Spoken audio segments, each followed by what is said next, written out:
have a serious question to ask, and I know people are gonna look through it and see if they can figure out why I'm asking it, but it's okay.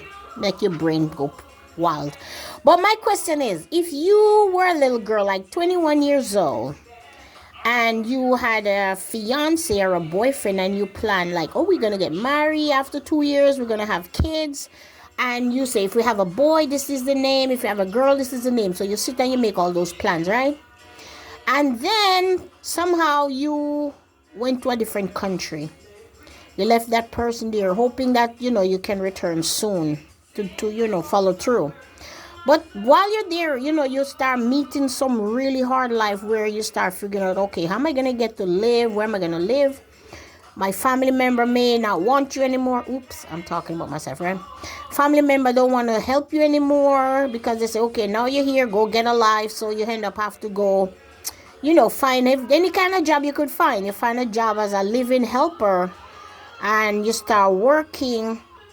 And then you're going home on the weekend and it becomes so lonely. You start walking around because you're not driving yet and you don't know where your way around, and there's nobody to teach you or show you, say, hey, you take the bus, you go here, you do this, you do that. So you end up start walking because that's what you know. So you end up walking around, and you end up, running into a family member. The family member get upset and say, how come you didn't call me and tell me that you're coming? And it's like, I didn't know. I thought my family told you. But anyway, they helped me find a job, and you find a job as a living helper where you're taking care of these two little boys through an agency. And on the weekends, you're there walking, going by your aunt's house, you end up meeting a guy, and the guy is from your country. So you're so excited. Oh my God, I meet somebody from my country. You start talking to them. They're telling you realize they're even closer than you think. They come from your community. You know all their family members. So you get all excited. Wow, this is such a like a destiny or just an unfortunate event or a fortunate event. So you start hanging out with a person, start talking with them just as a friend, because you just meet. You're not trying to be intimate or nothing. So anyway, they call you and they say, hey, I have some of your classmates. Can we go meet them? So we say, oh yeah, let's go hang out, find some classmates. You go to the classmate house, you're hanging out, chilling, watching TV.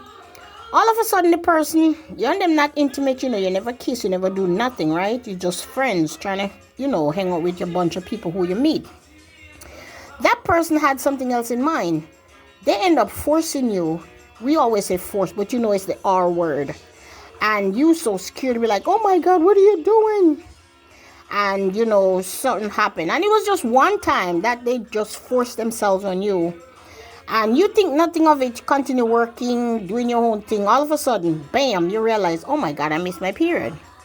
So you be like, what happened? I didn't even do nothing. I was chasing him off the whole time. I did not relax or nothing. I was like, get away, I don't know how to explain it. But anyway, that happened. And you say, how did that happen? He didn't even, the person didn't even get the chance. But you're trying to think, they didn't get a chance because you were fighting them off. And, that's why when you even call the person and tell them, say, oh my God, did you know? They were like, no, that's not possible, because they knew you were fighting them off and saying, no, I don't want it. I don't want to. I have my boyfriend. I'm good. And they start saying, no, that's not mine, because we didn't even get the chance to do nothing. And I'm like, but yes, you forced me. And I end up, there was so confusion anyway. But, I'm 21 years old. And I'm like, you know what? So he said, oh, I'm going to give you money and you better go about that. So he gave me $200 and I said, go ahead. And I'm thinking, okay, on my next day off, I'll go figure it out. And I'm like, oh my God, what am I doing? And just like plain as day, the Lord says, okay, so now you're going to kill a life that's inside of you. You're still going to be a mother, but your child is just going to be dead.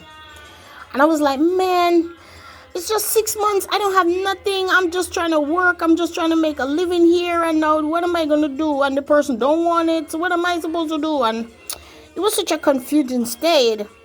Then I decided and say, you know what? I'm going to just keep this. And then I end up start working. I do living job. I work up to 9 months with that big belly, taking care of a little old lady now because I stopped working with those two little boys. And now I'm working with that old lady, living and going home on the weekend. And then, so at that time I had rented a one room, because I don't know, it was just really confusing. at the time. I'll tell you the story about that one. But, you know, hanging out just by myself, working with the old lady all week, Monday to Friday, and then Saturday, Sunday home, then I go back Monday to Friday again. And so when I end up getting my water broke in the lady's house, and I was like, oh my God. So I ended up calling. I took the bus to the hospital. I didn't even take a taxi or nothing. I took the bus. And then when I went to the hospital, they say you're in labor, and they admit me. And I was there like all by myself. I didn't call nobody because I was so ashamed of all that has happened. And I'm like, you know, still trying to process how am I going to tell my boyfriend in Jamaica that I have gotten pregnant. I'm like, I don't know who to tell. I couldn't tell my mom. I can't tell my church people. I'm in church, right? And I'm like, I was so alone. Who am I going to tell? Who am I going to tell? There was nobody I could tell.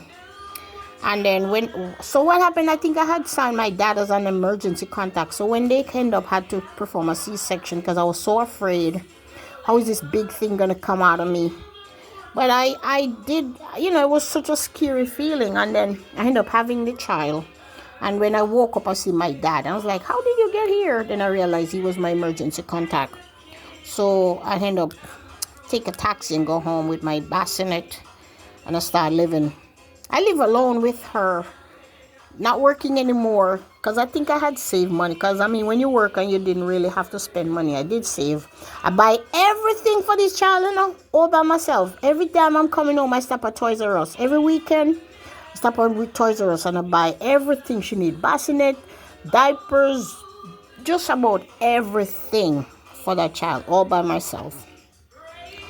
And I end up taking care of her, and I think she was about 6 months, 3 to 6 months when I met my ex-husband. I was walking on the street alone, and he's like, where's your baby daddy? And I was like, well, I guess he's dead. I mean, just like that. And he started following me and started talking to me. And he's like, well, I'm from Antigua. And I was like, another thing again. My grandmother is from Antigua. So, you know, I'm so naive. I mean, I think I was 22 by that time, but I was still naive. But I was like, oh my gosh, you're from Antigua. My grandmother is from Antigua and all these things. And I ended up calling my grandmother, telling her that I met somebody from Antigua.